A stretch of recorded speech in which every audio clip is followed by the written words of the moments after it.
Well, hi everyone. Thank you for joining me tonight, and welcome to everybody. So, my name is Basel Yunan. I am the Associate Registrar, and joining me tonight is also David from the ITA. Hi everybody, my name is David Senyard. I'm an Apprenticeship Advisor with the Industry Training Authority. Thank you for having me. Hi, David. Thank you for joining us. So, a quick reminder to everybody: the session will be recorded. Just so you know, the video will be available on YouTube in a couple of weeks on bcit.ca's YouTube channel. Also, if you have any questions, we have an amazing team of program advisors. I see we have Gabriella, Sheila, Willa, Zara, Ambreen, and Janice on hand to help answer any questions. Thank you to all of you. But you want to hold on asking questions just yet because we're going to be covering lots of information in the next few minutes, and we're hoping to be able to answer most of your questions at that time. Next slide, please. Thank you, Leon. So we'll be covering quite a bit in the next 10 minutes or so. Here's a quick overview. So first, we'll be looking at what is apprenticeship training. Then David will walk us through the role of the ITA, an overview of the trades in BC, and his role as an apprenticeship advisor. And then we'll take a deeper dive into the benefits of BCIT's training, where to start, the programs offered, and finally, how BCIT is moving forward in providing hands-on learning during the COVID-19 world. And next slide, please. Next slide, please. Thank you, Leon. So here's what apprenticeship training really is. Put simply, apprenticeship is someone taking a trade while they're also employed. As an apprentice, you would have an apprenticeship contract with your employer, who would then be registered with the Industry Training Authority, or ITA. And the apprenticeship really is a combination of on-the-job training experience and BCIT's in-classroom technical training. So about 80% of the training is on the job, and about 20% is technical learning in the classroom or in the shop itself. Thank you. And once you receive your apprenticeship ticket, whether it's a BC Certificate of Qualification or an interprovincial Red Seal, you'll be recognized as a skilled professional in your trade. Also, once you complete the fourth year and final 11 of your apprenticeship, you qualify for the BCIT Diploma of Trades training. Now, over to you, David. Tell us a little bit more about the Industry Training Authority and your role as the ITA advisor. Thanks, Baisel. Hi. Good evening, everyone. As I said, my name is David Senyard, and I'm an Apprenticeship Advisor with the Industry Training Authority. I just want to give you a little bit of information about the ITA, how we work with apprentices, and how we work with our educational partners. So, the ITA is a Crown corporation that coordinates BC's skilled trade sector. From the slide in front of you, you can see several of the different shareholders that the ITA works with. When I look at the skilled trade sector, it's kind of like a bus with a whole bunch of different people on it. And everybody wants to go to the same place, but different routes. And the ITA is the organization that has the map to get us there. So I'd just like to talk a little bit about apprenticeship and how the apprenticeship advisors assist to complete, help apprentices to complete their apprenticeship. So right now in BC, we have just over 40,000 apprentices registered in 100 different trades. Of those trades, 50 of those are Red Seal. A Red Seal trade is a nationally recognized trade designation that basically shows that the worker has completed their journeyman training. You can be a Red Seal in British Columbia, you can be a Red Seal in Alberta, you can be a Red Seal in Nova Scotia. So how do advisors work with apprentices, and what kind of the things that we do? Well, we do things like this. We do presentations explaining how the apprenticeship system works. We can do that in a group setting, or sometimes we do it one-on-one. We help apprenticeships with registering as an apprentice and help their sponsors to register as well. We help apprentices submit their work-based training hours, which is very important for their success. In some situations when apprentices or challenges are having difficulties with assessments, the apprenticeship advisor will actually sit down with them and move through a resource package. We also pass on information about financially important factors, such as how to get completion grants, how to get the EI set up, short-term apprenticeship loans to help you get through that apprenticeship. We also do things like right now where we're reaching out to apprentices to talk to them about COVID and how we're supporting them in this really tough time for some people. So that's how we work a little bit with apprentices. So how do we work with our educational partners like BCIT? Well, we do that in a few different ways. We, again, come and do presentations and attend events. We work with our educational partners to ensure the apprentice is in the right class so they can move through their apprenticeship pathway correctly. We work with our apprenticeship partners to ensure that the full scope of the trade is being taught to their apprentices, which is really important because we want really well-rounded tradespeople at the end. We also work with our training partners like BCIT in capital investment, where we spend millions of dollars to get world-class facilities like BCIT, and to make sure that we have the facilities to train the apprentices we need in the future. So that's a little bit what ITA does, how we work with apprentices, and a little bit about how we work with our educational partners. Back to you, Basil. Thank you, everybody. Thank you, David. So in addition to the benefits that David mentioned, like market demand and recognition, BCIT also allows you to earn while you learn.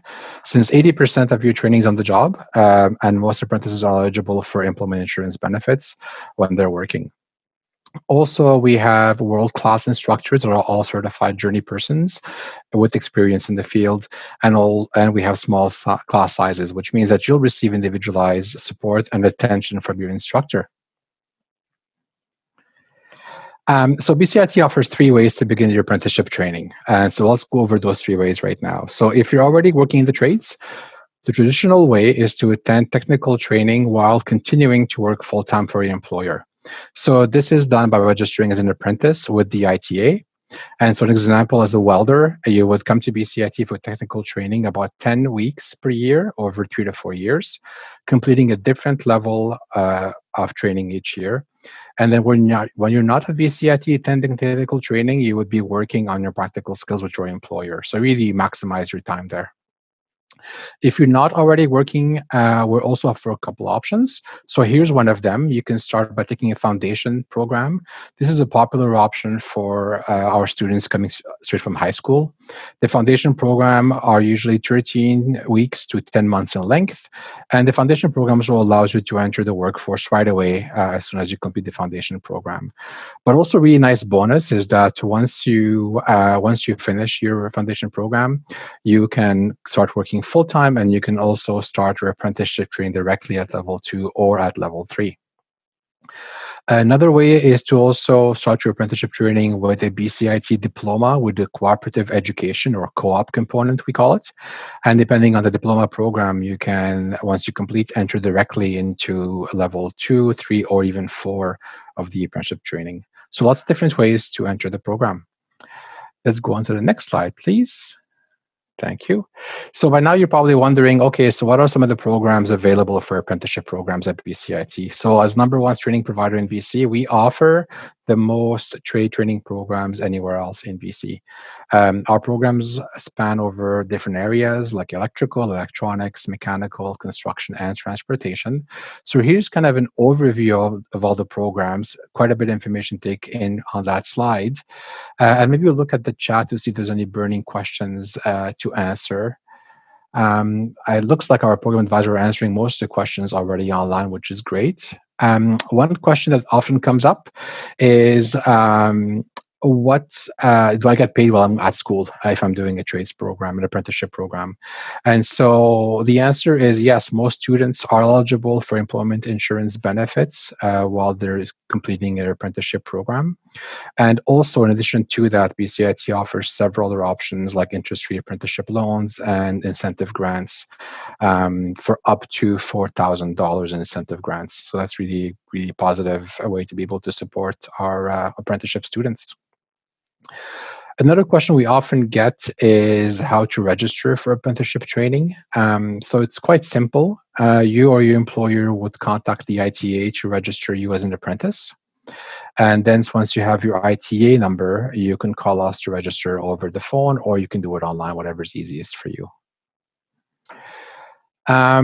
There's also some questions about online learning. Maybe that's a good segue into our next item on the agenda. So if we go to the next slide, thank you very much. So a question we often get is, are you guys still offering in-person classes or everything online?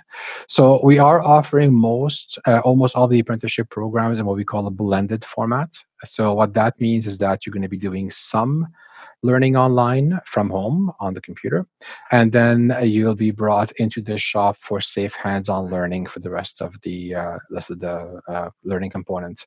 So for the in-person portion, when you're coming to the shop, we've got lots of safety protocols in place, like physical distancing barriers, PPE, enhanced hygiene. We also have much smaller class sizes. So most of our classes, as I mentioned earlier, are 16 students. Some have been reduced down to capacity of 8 or even 6.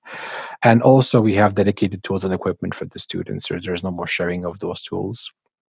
So here on the screen, you can see an example of the use of barriers in the automotive shop. And the next slide, you'll see, thank you, you'll see an example of an instructor demonstrating equipment used through a polypropylene barrier. And on this last slide, you'll see where the carpentry department has built 8 by 8 feet cubicles for the carpentry students, where they all have their dedicated tools and equipment for them. There's also a lot more of these examples if you want to check it out at bcit.ca/experience. And maybe Leon or Jessica can drop the link to the bcit.ca experience in the chat. That would be great. And so those are a couple of ways to learn more about BCIT. And maybe we can open up to questions at this point to see if there's any questions either for myself or for David. Wanted to thank everybody for joining us. And if you have any questions, please do drop them in the chat, in the Q&A, sorry. And David and I will hang it back for a couple of minutes to see if there's any questions that we haven't answered yet. So let's see here. So a question for Ambreen. Ambreen, you'll take that question in the chat, hopefully. That would be great.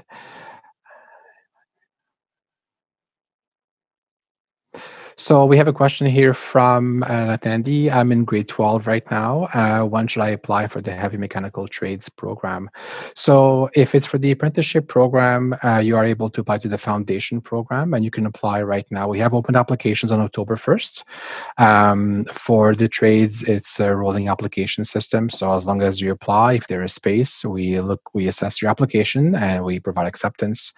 And if it's a program that has a wait list or doesn't have space in it right now, we put you on the wait list, and then we offer acceptances in the order of wait list. A page to check out for apprenticeship program is under the apprenticeship training at BCIT, so bcit.ca/apprenticeship. That would be a good place to go check out the apprenticeship program. If your interest is more in the trades program, you can also check out the program availability page on the BCIT website as well. Another question here. So is it better to ask around for apprenticeship or go through the ITA? So it's really up to you. If you already registered with the ITA, then absolutely come to BCIT right away. If you haven't registered with the ITA yet, then I would suggest that, yes, you do contact the ITA to make sure that you have an ITA number.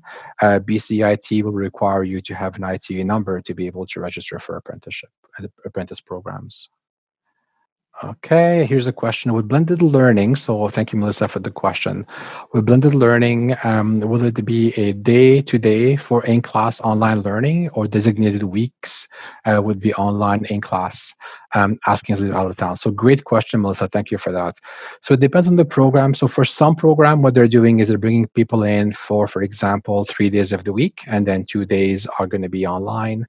For other programs, what we are doing is we are bringing in people for a larger chunk of time to be on campus. So it really depends on program by program. The program area will be best to be able to answer that question for you, as it does change from program to program. Hopefully that helps you with the question. Another question here from Francis Lee. How do I get an ITA? Probably you mean ITA number. So you would contact the ITA, or your employer can contact the ITA. David, do you want to take that one? Sure. Thank you very much, Marcel. So if you are employed right now and you have a sponsor who's somebody who wants to sponsor you, What that is a very simple process. You can do that through our website. If you are challenged, there is an apprenticeship advisor in your area that you can find on the website. It's usually a very simple one-page application form. You don't need to be a tradesperson to be a sponsor. That's sometimes what people get a little bit mixed up with. They think, well, I don't have it. My employer is not a journey person. They don't have a red seal. That doesn't matter. If you are doing training or work within the trade, those hours count, whether your sponsor has a red seal or not. And I'm quite happy to answer any questions if they have anything around that as well. Awesome. Thank you, David. So we will wrap it up so people can get ready for the next session starting in a couple of minutes. However, David and I will hang back for a few minutes. If you have any more questions, feel free to type them in the chat. Thank you, everybody. Have a great night.